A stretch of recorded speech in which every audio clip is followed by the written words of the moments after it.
Mais en 2018, il y a d'abord vote sanction. Tu votes qui tu as l'Assemblée nationale. Oloba qui obeta fimbo. Oloba qui okosala bonan tu tika la koyokate ozwa ki parole au défendre des peuples.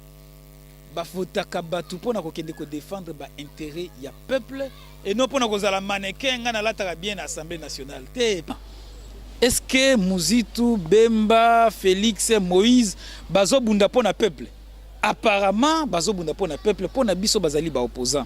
Tokokota na ba guerre ya ba Kalumbo te les autres biso tozali. Heureusement, le président Félix Tshisekedi na yoka ki na discours na yemo na meeting à UDPS azo senga na bakambi à UDPS et batika ko attaquer batu mususu ya opposition notamment MLC. Ah nangi ko sloba na bande ko na biso ya opposition. Plus nous créons des incompréhensions entre nous, c'est la majorité qui festoie et qui gagne. Est-ce que bon qui que to sali effort to sangisa bisenyo so batu ya opposition total liboso. Tenazo beta lisolo Kabunda qui est le secrétaire général de l'UDPS.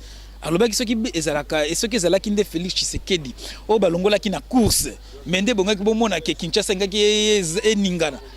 Mais biso na UNC boyoka ki biso to sepela ki na ndenge bemba ekomela ki MLC na kati ya Seni. C'est une dame. Elle a tweeté et puis a passé un message que faux et archi faux. Ce qu'on dit sur Gustave Vomba qui est le délégué de la CENI, de l'UNC na CENI, Ezali Lokuta. Ce qui est Lokutu était Félix Tshisekedi Ezali candidat, c'est parce que Gustave Vomba, délégué à UNC na CENI, a s'imposé qui na katia salle et on a maintenu Félix Tshisekedi. Biso toza ba o ba piolo la kate o sale loko malamu esengeli monde toza ba mesente. Esengeli monde entier yo kake ve kande asala ki boye délégué nende asala ki Votre idée fidèle internaute de Congo France, merci pour votre confiance, merci parce que vous êtes toujours en ligne pour nous suivre. C'est la meilleure chaîne en ligne Congo France, Moïse Katomba à l'antenne.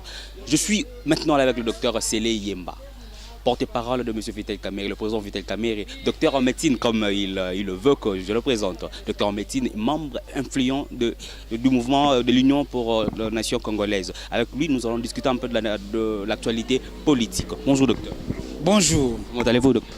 Oui, je vais très bien et aussi mes salutations aux téléspectateurs de Congo France, un média qui ne cesse de se qualifier dans le bon. Ce n'est pas un média de polémique ou un média de caniveau comme certains, mais c'est un média vraiment qui veut et qui aime la qualité. Merci beaucoup, docteur, pour votre appréciation. On peut déjà dire qu'avec le choix de M. Kabila, vous êtes déjà sûr, ça va, donc on croit aux élections. L'Union pour la nation congolaise ne cesse de croire à la tenue des élections ainsi que le peuple congolais, mais de bonnes élections. Nous disons, au dimanche 23 décembre 2018, nous devons aller aux élections, choisir un nouveau président de la République. Vous comprenez qu'avec moi, avec le peuple congolais, ça ne doit pas être les successeurs de Joseph Kabila au terme des amis du Front commun pour le Congo, le FCC, mais les successeurs de Joseph Kabila doivent venir de l'opposition. Voilà pourquoi pour nous, nous disons qu'il ne faudra pas continuer indéfiniment avec la pérennisation de l'actuel régime. Nous disons que nous devons aller aux élections à cette date-là. Que vous ne vous préparez pas assez. Et si la population faisait un autre choix, gardait toujours M. Chadari comme étant le successeur de M. Kabila? Non, il n'y a aucun Congolais qui pourra battre campagne pour Chadari. D'abord parce que c'est le successeur de Joseph Kabila, le dauphin. Voter Chadari, ça serait encore garder Joseph Kabila sous une autre forme et sous un autre nom de Chadari. Je pense qu'au moment opportun, pour ne pas violer la loi électorale, ce n'est pas encore la campagne électorale, mais il n'y a aucun Congolais qui le votera parce qu'il doit d'abord justifier les bilans de son parrain, il doit justifier le bilan de sa famille politique et je ne le vois pas par quel mécanisme il pourra battre l'opposition. Qui dit l'opposition dit le peuple congolais dans son ensemble.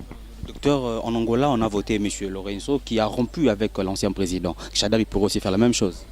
Nous avons du mal à croire parce que lui, c'est l'ombre presque de Joseph Kabila. Je ne sais pas pourquoi vous m'amenez sur ce terrain déjà à débattre sur les candidats présidents de la République au pluriel. Il ne faudra pas violer la loi électorale. Nous en parlerons au moment opportun.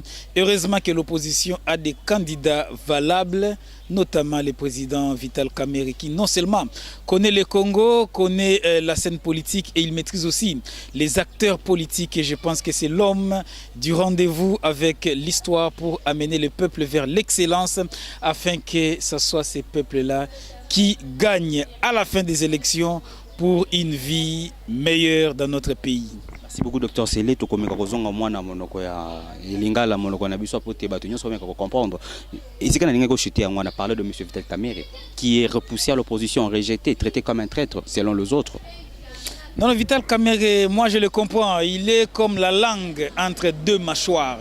La mâchoire supérieure ou bien maxillaire supérieure et la mâchoire inférieure, maxillaire inférieure pour les médecins avec des termes plus technique, et il est là pour chasser par tous. Je pense qu'il souffre de son intelligence, il souffre de sa maîtrise de la question congolaise. Nous le comprenons, on ne peut jeter que des pierres sur un fruit mûr. C'est le lieu peut-être pour moi de dire à celui qui l'a vilipendé il y a une semaine, 2 semaines, j'ai du mal de parler des gens. Mais Francis Kalombo l'a vilipendé la semaine passée dans le média Top Congo et autres. Je pense qu'il a vu les images de Bruxelles où nous étions tous ensemble avec son patron. Je crains, comme l'avait dit un ami à moi, Billy Kambale, que batango mususu rôle nayo eza lipapa mukolo ya fête bakoluka sapatu. Les ténors de l'opposition se sont réunis à Bruxelles. Beaucoup ne l'ont pas vu, ont posé des questions. Il était où? Je pense que ça sonité na chef Naemoko Alingaki Kotia à l'écart pour ne pas déranger la convivialité lors de ces assises. Nous lui demandons azala ye, azala vrai. À côté de la polémique à bas étage là. 2. Mais évitons des politiques, des polémiques et des histoires de bas étage, des caniveaux qui ne nous avancera certainement pas. Mais excusez-moi de le dire, c'est pas pour rien. Déjà, le premier dialogue, c'est M. Vital Kamerhe qui a donné les béquilles à M. Joseph Kabila. Déjà vers les années 2006, c'est lui le plus kabiliste dans l'opposition. Même Katumbi n'était pas plus proche de Kabila que Ndeko Kamerhe. Peut-être que c'est la peur des autres à la bonne côté. Non, à force, il y a côté la rétroviseur qui pour Nabao Bakumba Mituka au accident. Si on doit parler de tous les leaders, vous comprendrez qu'on aura à reprocher à plus d'un. Vital Kamerhe a fait sa part. Il a écrit pourquoi j'ai choisi Joseph Kabila.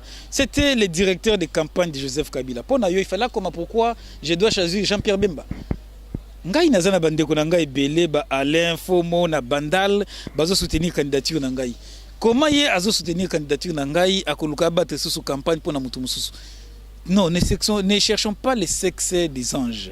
Vital Kamerhe a fait sa part et il a su s'assumer dans chaque pas à Posaka sur le plan politique. Nous disons aux amis, pour la plupart c'est la jalousie. Heureusement, Azamutumoko Azalaka Kimia, Azalaka humble, Yaza Mutokomila Kisate. Quand il a fallu dire non à Joseph Kabila et à sa famille politique, il a dit non. C'était par rapport à l'entrée des troupes rwandaises. Il avait dit, à moins que Elo Kwango ait Sambouma, mais nous allons consulter ensemble l'histoire. Yebisanga Ndekonangai. Question yaba intera moins na RDC. Et si là, toi et si là t'es. Mais si là t'es. Donc, en réalité, Vital Kamerhe Azaki Mutumore Sengela qui va décorer. Qui azalaki perspicace, azalaki vigilant, amona kinde mosika. Et nous avons créé une incompréhension. Ce que nous avons un dialogue. Ah, on a rappelé parce que nous avons déjà suffisamment évolué avec les amis. Mouto même biso na dialogue ezali Etienne Tshisekedi, bazalaki na ba négociation Ibiza, Monaco et les autres, Hôtel Raphaël, Napoto ezaki ba Félix Tshisekedi, ezalaki IDPS. Biso tozalaka contre dialogue, puis ba ici biso tokota dialogue. To comprenante heure Vital Kamerhe na UNC tondimi tokota dialogue, nde komaki mukolo au président Etienne Tshisekedi paix à son âme, alobi ke Kodjo aza kabiliste monene. Kodjo a pesa ki ba révélation na Jeune Afrique juste après meeting wana ya Etienne Tshisekedi kozonga na mboka. To rappelé te air papa na biso patriarche azonga kana mboka, ayaka pona nini, ayaka pona dialogue. Dialogue ya nani? Dialogue ya Kodjo. Kodjo akoma ki kabiliste kan. Kaka era yambi Vital Kamerhe ndimi kokota na kati ya dialogue. Tolobi nyonso wana eza biloko si eleki. Ce que sengeli to rappelé, er biso tozo bunda. pour Namboka janvier 2015 peut-être Batouba Bossani le 12 janvier moi c'est Leyemba Bakangangai et Longona président Vital Kamerhe na siège il y a interfédéral à l'époque j'étais le numéro 2 de l'UNC dans la ville de Kinshasa nazala au secondé maître Mayo j'étais l'interfédéral adjoint chargé de la communication et porte-parole de l'UNC ville de Kinshasa et ça na bureau nangai na bureau il y a interfédéral de Bakangela président Vital Kamerhe Moïse plutôt ndeko na biso za na prison Otozo Zanga ko continuer ko lobela été Muyambo na parti na Escode tolala kawana Batouba Bossani mais à l'époque tu rappelé Moïse Katumbi azalaki wapi Pierre Lumbi azalaki wapi des conseillers de sécurité janvier 2015 ce que Sengel Tobeta lisolo il y a modification il y a constitution 2011 de 2 tours à 1 tour ezalaki nani ezalaki Lutundu la zana G7 bon tu rappelé nyoso wana ce qui toza a toza quelle est la part d'Adolphe Muzito et Razaki premier ministre asalaki nini pona mboka tout ça nyonso wana to comprendre il n'y a que VK sur qui on doit tirer peut-être parce qu'il y a Zali porteur il y a espoir ya mboka mobimba mais biso babiloko to sala gestion na biso ezalaka gestion moko transparente ce qui na lobina tout na yo ndeko journaliste ata ce qui mituna ezali ya yo na ba secrétaire généraux nyoso bakamba PPRD nga nazalaka na PPRD te ya koleka VK zate na batu nyoso baleka na assemblée nationale kamita to azalaka secrétaire général Thomas Loua kazaka plutôt na lo président assemblée nationale Thomas Loua kazaka na ba mususu yebisa ngai tunata na cité nani avant VK na après VK aleka kiye to yeba rappeler ko reconnaître ba mérite ya batu biso ya tokendaki oya to boya ki mboka ekota ekendi na caniveau mais à la fin na biso to négociaka na Joseph Kabila na Oya mais bandeko pe ba négocia na même Joseph Kabila na Senko batu balobi ke biso to landaka soi-disant notre médiateur bien évidemment oui biso to lobi to kota na to pesa ba détail de dialogue okomona ke dialogue ya Oya ezaka plus réaliste communauté internationale accompagnaka yango et puis to bimisaka calendrier au 29 avril 2018, on devait déjà aller aux élections. Mais à l'époque du rassemblement, non, décembre 2017, c'était faisable. Mais décembre 2017, il est kakala. Donc, Monique Veka n'avait pas tort d'avoir raison à proposer un calendrier clair. Mais là où nous sommes déjà à la veille des élections. Au Katakinga eloko moko tokendaka Oya batunyo so bazolo bakeveka kendaka Oya pour na primature ya solo ezali été na Oya batunyo so bamona ki primature esengeli ezongela opposition chef de file à opposition à l'époque ezalaki na ni président Vital Kamerhe c'était normal azwa yango te à la limite baseka ki ke barula ki tangu tokei na Senko nani balobaki ya kozala premier ministre eza Félix Tshisekedi te boye pe azwa ki yango te boye bazo seka ete pona nini Yepé kendaki donc Senko pour na primature azui yangote 3 noms 1 nom mais muto sengeli ba finga ba tirer ezali VK est-ce que c'est okanga kutu na pesa mnalo ba makamba boy ce qui na lobi yango eza d'abord pour na kozongisa ba nyonso na mabele ba yeba ko consulter histoire toza la batwana te pour na kolobaka mabe ya mutu ko bosa na kutu bolamu oyo ye asalaki mais na nyonso na président Vital Kamerhe pacificateur ndenge ba benga kaye ayebisaki na biso ba collaborateur na ye to ebande kotala liboso ya solo mutu azali ekelamu ya nzambe akweyaka mais comme dit la Bible David était l'homme selon le cœur de Dieu parce qu'il savait se repentir, se relever et continuer le combat de l'Éternel. Et c'est comme ça que yepebisi na biso totalande les bons côtés des choses. Actuellement est-ce que Muzitu, Bemba, Félix, Moïse, bazo bunda pona peuple? Apparemment, bazo bunda pona peuple, pona biso bazali ba opposant. Tokokota na ba guerre ya ba Kalumbo te les autres, biso tozali ba UDPS OP bazo. Non, c'est à la limite de leur liberté. Heureusement président Félix Tshisekedi na yoka ki na discours na ye moko na meeting à UDPS, azo senga na ba kambi ya UDPS. Ete batika ko attaquer batu mususu ya opposition notamment MLC bolandaki awa secrétaire général ya UDPS baebaki à la limite ezali kochola que ce qui bakangaki président Félix Tshisekedi engaki ezala boete Bemba bakangaki adjoint Bemba balongo lié na liste secrétaire adjoint na zobeta lisolo Kabunda qui est le secrétaire général de l'UDPS alobaki soki ezalaka et soki ezalaki nde Félix Tshisekedi o balongolaki na course mais nde bongaki bomona ke Kinshasa ngaki eningana mais biso na UNC boyokaki biso to sepelaki na ndenge bemba ekomelaki. Est-ce que bomonaki te ke tosali effort tosangisa biso nyonso bato ya opposition totala liboso awa nangi koloba na bandeko na biso ya opposition. Plus nous créons des incompréhensions entre nous, c'est la majorité qui festoie et qui gagne. Et comme muke totala ba édito ezoleka na télé 50 eza mawamingi. Bango bazosala kaka effort pona kolakisa ke opposition ezali divisée, opposition bakosangana ka jamais. Awa nangina koyebisa kulutu nanga Jean-Marie Kassamba te. Tozala objectif et puis totika ba supputation. Biso opposition toko surprendre peuple. Non seulement que tozali bomoko, toko sala effort to bimisa candidat commun, ya opposition pour to battre candidat ya majorité présidentielle. Kaka ningo lobby o le cas déjà le cas pona boy nanga ko rappeler réponse ya le président Kameri en 2011 vers répondre que le président père son âme Papa Tshisekedi yé aya akoma premier ministre nangai en tout cas na kota wana te voilà et comment ça ngapena ko lobena eloko wana ezali ba propos oyo batu bazo calomnier. Est-ce que yoza na vidéo oyo veka alobaki ke Etienne Tshisekedi aya c'est le monsieur Fayulu ndeko Fayulu ndé a contacter bomba. Oui, bien, la période où on a une incompréhension à Fayulu, Azala ko raté VKT, cela a tiré sur lui. Peut-être dans la conférence où Azala qui a pas la VK Bouzoba, né à Lobakiango. Il n'y a aucun élément sonore, aucune vidéo. Nous, les collaborateurs les plus proches du président Vital, il n'a jamais tenu de propos pareils. C'est un homme qui a beaucoup de respect envers les aînés d'abord. Et puis beaucoup d'égards envers celui qui est pour nous le père de la démocratie, paix à son âme, Etienne Tshisekedi. Mais ici, je dois dire quelque chose d'important. Bisson de Tozala qui bat ténor.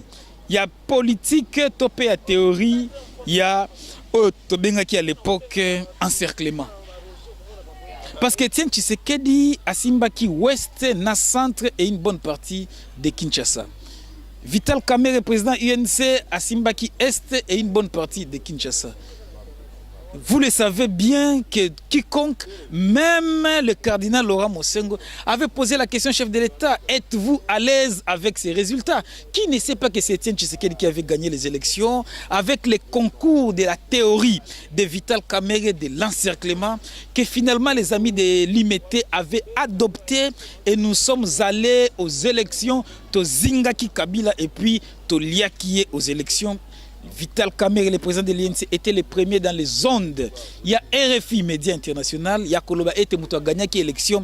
Ezali Etienne Tshisekedi. To démontra ki yango pe tokenda ki na Cour suprême, to zwa ki ba cadre ya IDPS à l'époque Félix Tshisekedi, tokenda na Cour suprême. Ezala ki pona ko revendiquer victoire nani. Ya veka non, ya Etienne Tshisekedi a gagné ki. To yeba ko restituer histoire pe makambu ndenge sengeli politique, il faut pas ezala eloko moko ya kokosaka batu. Politique esengeli ezala eloko moko ya vérité pe ya bosembo pour que Nzambe pe atombola. Yango nde bomonaka bitumba ebele na makambo ya lokuta contre VK na suka ebimaka kezaki lokuta et puis aganyaka toujours parce que ya salaka politique na motema malamu pe na bolingo. Merci beaucoup docteur. Na évité des là je suis sûr que Hollanda qui bande la majorité oyo balobi que la réunion est salamine à Bruxelles ils a du genre mince noire moko pour essayer encore de brûler le pays donc koziki sambok alors que tout ça déjà na maponomi. Pourquoi aller kokutana na Belgique parce que ici en RDC ils pouvaient se voir calmement. Pourquoi choisir colonie na biso ya kala? Non, il y a de ces questions des fois qui à la limite énervent. Tant que pourquoi tu écoutes à Bruxelles, tout comme tu écoutes na Centrafrique, na Canada, na États-Unis, pas de problème. Nani a habité que Katumbi a encore quitté sous Namboka na bisoté. Parce que c'est là qui tout ça la réunion na Kinshasa Katumbi qui a participé comment? Moussa Nyamwisi et les autres banga va participer comment? Donc on peut se rencontrer partout sauf en Belgique. Ça, ce sont des questions qui ne devaient même pas faire l'objet d'une discussion. Ezali Bomwana, Ezali Biloko, Yassé Makasi. Nous avons le droit de nous réunir où nous voulons pour débattre de la question du Congo. Donc, le cas de Bruxelles, c'est que nous sommes au sens T. La majorité présidentielle, le gouvernement craint l'ingérence. Ce que le gouvernement veut, c'est organiser les élections seul. sans makoki ya batuana, sans imposition ya makambo na bango. Donc bazala calme, ba pesa mbongo mutu te a imposer mutu loko parce que na suka résultat za la teke oh X a gagné ki oh nana polaki et uta na mabunoko ya ba ndeko ya communauté internationale. Président Vital Kamerhe azali défenseur ya constitution et puis défenseur ya ba traités internationaux au biso nyonso to ratifia na mboko na biso. À force d'insister sur la non-ingérence, à force d'insister que tolingi to organiser biso moko élection na mbongo na biso, na opposition to komi ko banga on dirait ezali boyebi ke bolingi bo tricher yango nde bozo boya bandeko na biso ba relation bilatérale na multilatérale otoza nango à l'extérieur, ba partenaire na biso ba participer te pour que na suka bolo bate que la main qui donne c'est celle qui dirige et comme que ata ceux qui to tricher to sala ki ba élection na mboka na biso non. Donc quand la question élection de comme souveraineté, la question que par exemple les fonctionnaires de l'État dans la fonction publique incapables d'aller à la retraite parce que le gouvernement congolais bazoko kakopesa bango oui des comptes finales na zao luka ba frais na bango ya sortie to pe ba indemnité na bango de sortie. Mais c'est la Banque mondiale qui doit payer les pensionnaires congolais pour qu'ils vaquent. Donc, on a une gérance ces athées. Quand la MONUSCO veut donner ses hélicoptères, ses bateaux, ses hors-bord pour transporter le matériel électoraux, il y a évité que biso tozali na problème, il y a infrastructure, problème, il y a moyens. Il y a matériel électoraux à l'extérieur. Nangina loba 2006. Quand la force d'interposition internationale EUFOR et à Kinambo Kanabiso, forces armées de la République ezalakate, la police ezalakate, ANR ezalakate, toyeba eloko nini to lingi pe eloko nini to zoluka. Ah tengi to ça gouvernement. Apparemment to comprendre que idée nabino eza communauté internationale epesa mbongo te pour que bo tricher contre candidat en faveur ya candidat FCC et puis bobo ya communauté internationale e fongola miso. Biso UNC. Biso opposition to fongoli miso to lobby, il ne sera plus question à ce que token na élection ba tricher pour na candidat batu mususu. Au moment opportun, nous dirons aux électeurs, au peuple congolais, aussi ici élection kozonga ndakute, au fandi wana ti na affichage ya ba résultat ya bureau de vote wana. Toko senga na peuple a sacrifié kaka butu moko.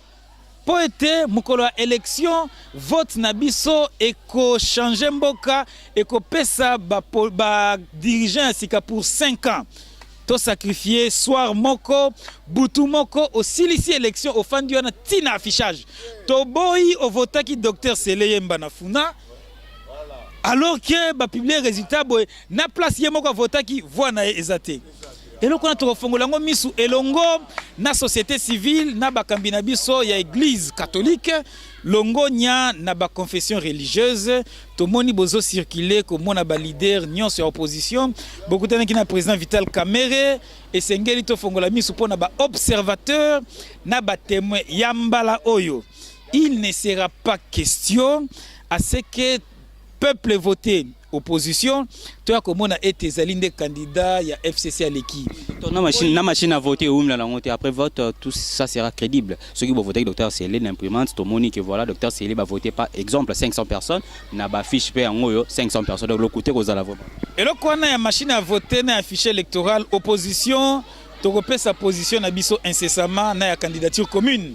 Toko sala lisusu réunion mususu ta musu batu ba ebité awa nazo informé que opposition tozali na réunion en Afrique du Sud lundi lelo tozali vendredi président Vital Kamerhe akozwa lisusu pepo lundi azali na réunion elongo na ba leader nyo sa opposition tozo continuer kosenga na ba chef d'état ami du Congo, il y a SADC, sous-région, il y a Grand Lac, il y a CEC, la communauté Tozana Kati, OIA, ONU, pour que le processus électoral soit lisible, soit sincère et puis soit apaisé. Toboy après élection, Mobulu et Bima. Peuple azali komona ke ezali impossible. Candidat FCC a gagné. Toboy to yakola mukaboy oh bato ba gagné ezali susu bato ba maintenir biso na nzala bato ba maintenir biso na vie auto zanango mikolo yo wana to kondimbango ata mukete. Docteur, côté de la résolution installée en Belgique, il y a réunion, tout. On peut dire qu'il n'y aura pas élection. La CENI dit ceci, sans la machine à voter, il n'y aura pas élection.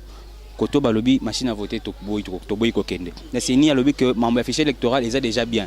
L'autre côté, on dit qu'il faut nettoyer le fichier électoral parce qu'il y a 16 millions et tout, il y a bateau et bazar, sans emprunte. Donc, toutes les élections, toutes les transitions sans Kabila ou comment, transition avec M. Kabila pour organiser des élections crédibles surtout. Pour être maquillé, tangaté. Nous sommes exactement à 3 mois de la tenue des élections. Il n'est pas question de continuer de maintenir le peuple dans la souffrance ou la majorité présidentielle est. Donc pour la élection, ils allaient dimanche, le 23 décembre 2018. 2 questions majeures et pour éclairer. Fichier électoral, machine à voter. Pour le fichier électoral, tu as vu ça qui n'a Corneille Nangana CENI. Ba publier soi-disant batu oyo bazangi ba empreinte digitale oyo na liste au topé na fichier électoral.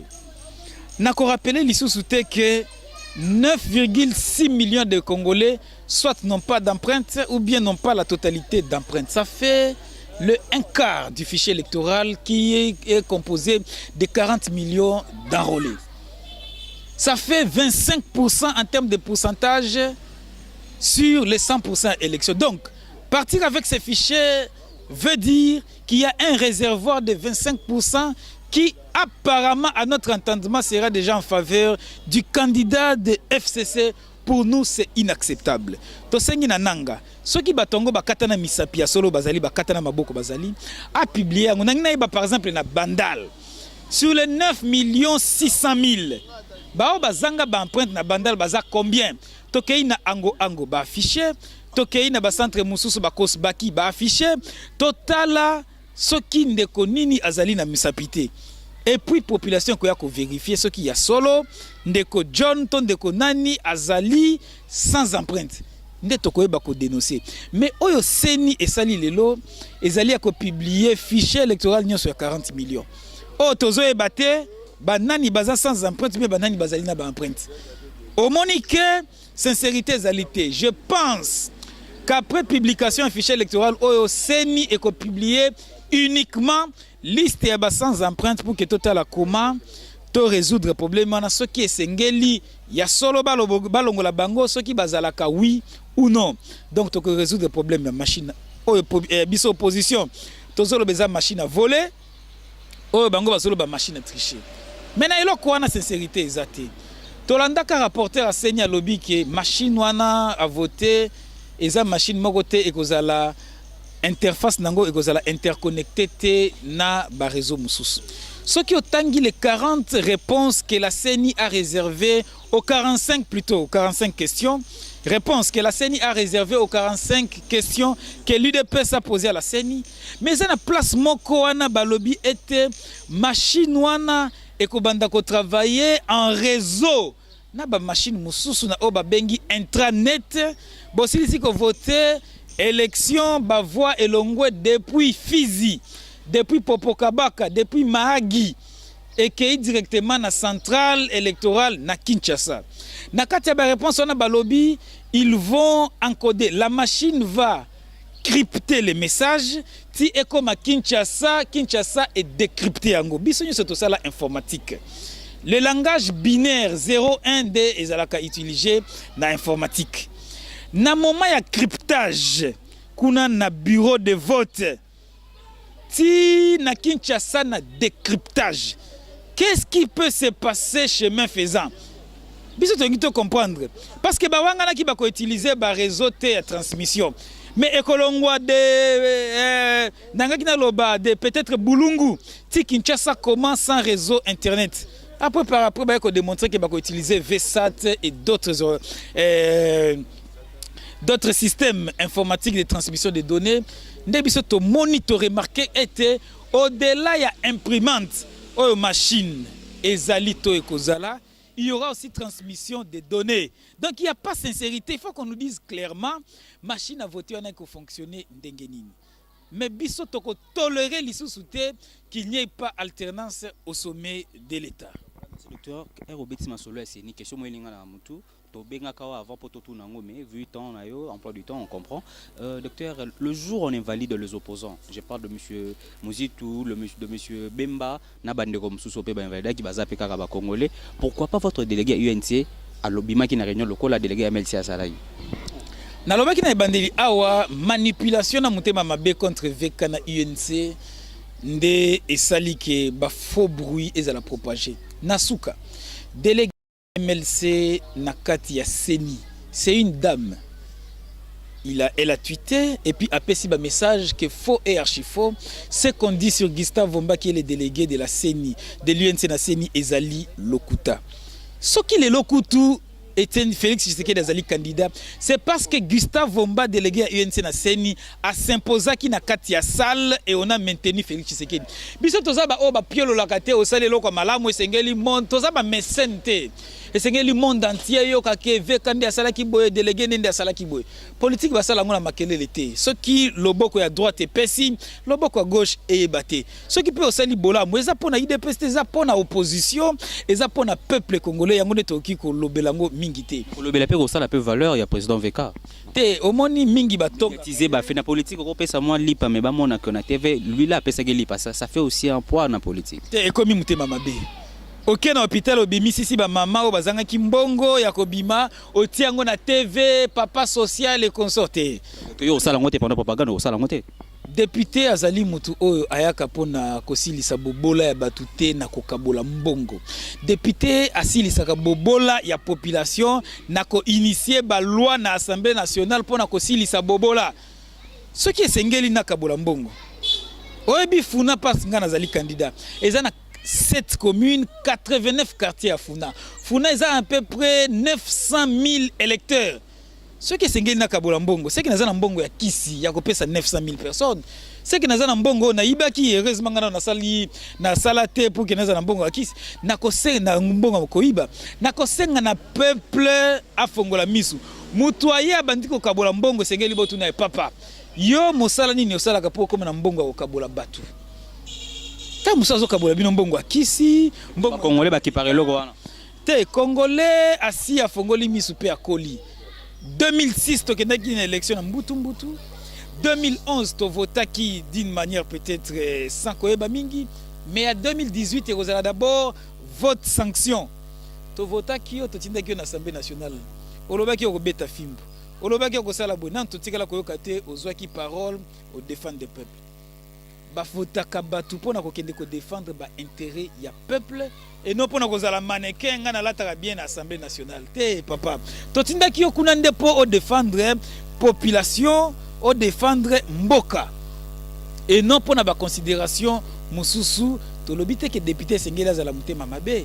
Soko za na mwa mbongo lingi otiela batu pont na mai moko ezo séparer bumbu na makala. Problème ezate. Mais que ça avec des calculs électoralistes na sima mutu. Je veux dire que Congolais ça là toujours dans calcul il y a qu'on gagner les électeurs. Heureusement que Congolais ont voté kasi afongoli miso.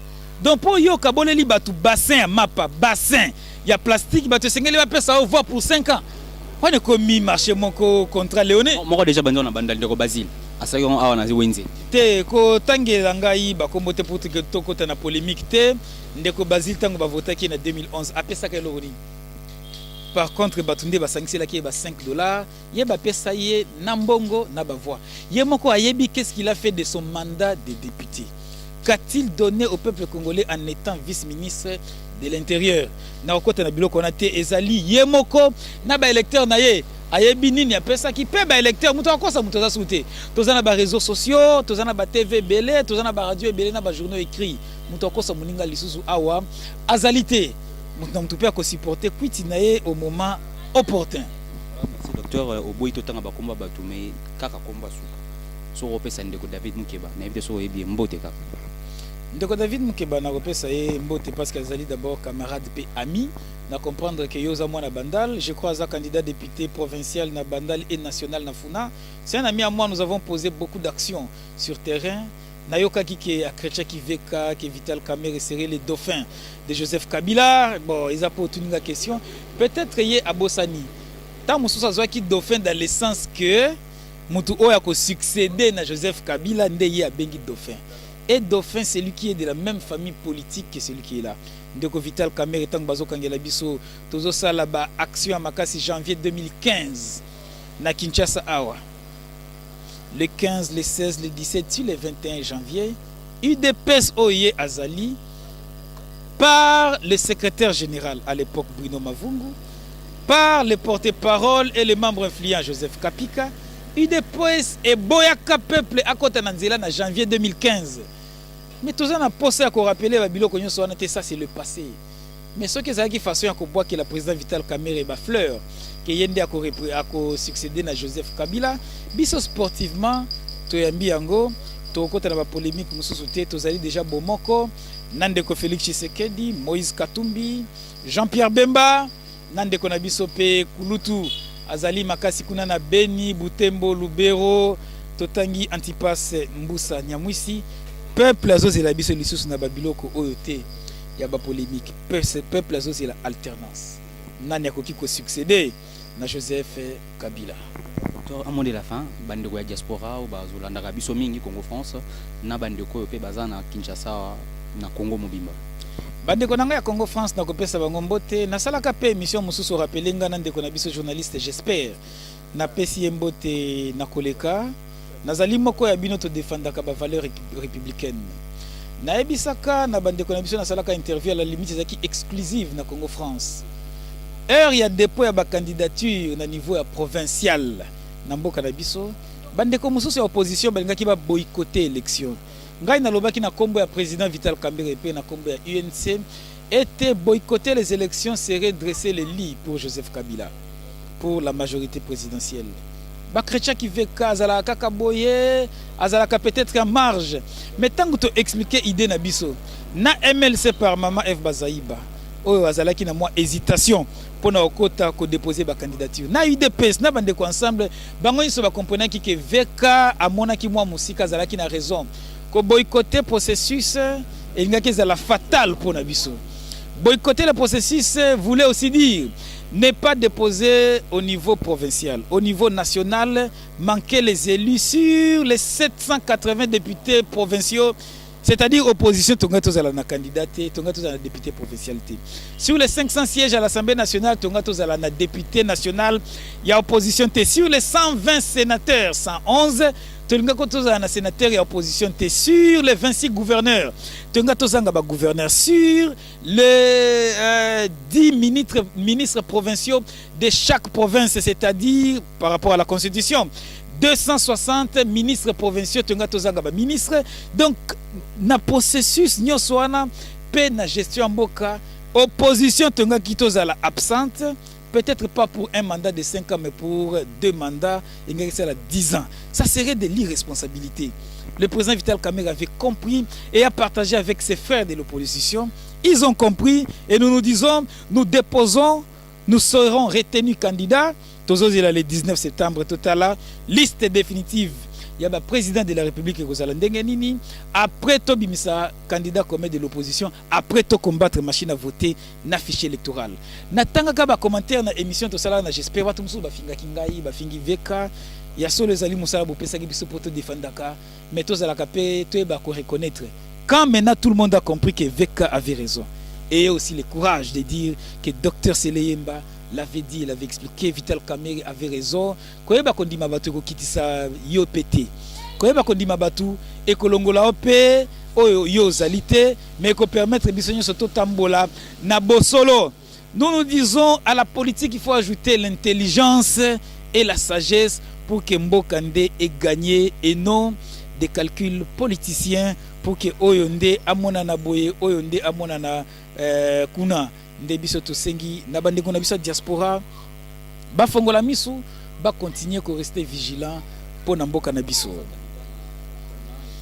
te yo olingi na insister na eloko wana dans to komi na campagne te ba yebi ke ngana lobelaka bango depuis kala janvier 2015 nazalaka na plateau elongo na ndeko Lambert Mende na ba ndeko mususu na plateau ba monaki comment j'avais défendu les couleurs de l'opposition, les couleurs du peuple congolais. Donc c'est depuis qu'elle a été défendue le peuple. Et puis tu as dit qu'au moment opportun, le peuple ne manquera pas de nous revêtir de cette robe qui finalement te défendrait dans des institutions parce que te défendra déjà depuis Kala. Bato belé basalaka ba commentaire zaki mbala liboso ba mona ndeko Lambert Mende zangi maloba koloba, lui l'homme au verbe facile. Pour nous étions du côté de la vérité, on ne pouvait qu'avoir les mots simplement pour les exprimer la réalité des choses. Donc nakosuka wana pona bandeko na biso ya diaspora et puis pona oyo lingina lobaba oyo bakozala ba électeur na ngai prochainement pe oyo olingi oloba peuple congolais par rapport à musala oyo tosale la kaye avana silisa nakozongisa pe longonya na bino ba journaliste ya Congo France pe ba journaliste nyonso oyo bazali ko zala pembeni ya peuple congolais pembeni ya ba politiciens pona ko relayer message oyo biso pona peuple azala édifié. Je pense que le futur ne manquera pas de vous récompenser au moment opportun. Merci beaucoup, docteur. Déjà, moi, personnellement, je vous dis merci pour votre disponibilité. On rapport que vous avez beaucoup à faire. C'est vraiment un plaisir pour Congo France. Et pour vous, fidèles internautes de Congo France, je vous dis merci beaucoup. Restez bonjour sur la chaîne. Vous s'abonnez facilement, vous s'abonnez mingi pour que vous aurez l'information. Je profite aussi pour dire bonjour à j'espère, docteur Alobiawa. Salutations là où tu es. J'ai dit merci beaucoup à mon assistant, le coordonnateur, Christian Mukendi, le monteur, l'équipe technique, Nabo Sani Binoté et Paï Bozali. Moi, de ma part, Moïse Katomba. Quoi de grave vous dire, kaka merci. Et vous allez brancher, vous allez biso. Bah, suggestion Nabino. Ndé on est ça makasi tabiso car le docteur Lobé koye baka koma kofinga bande ko congolais eza malamu te on peut corriger quelqu'un na maloba moko bien de kokota osala ki mabe sala bo et non kofinga et ko sala biso bien. Alors restez bien là où vous êtes na poto na Congo. Merci beaucoup. Congo France Congo.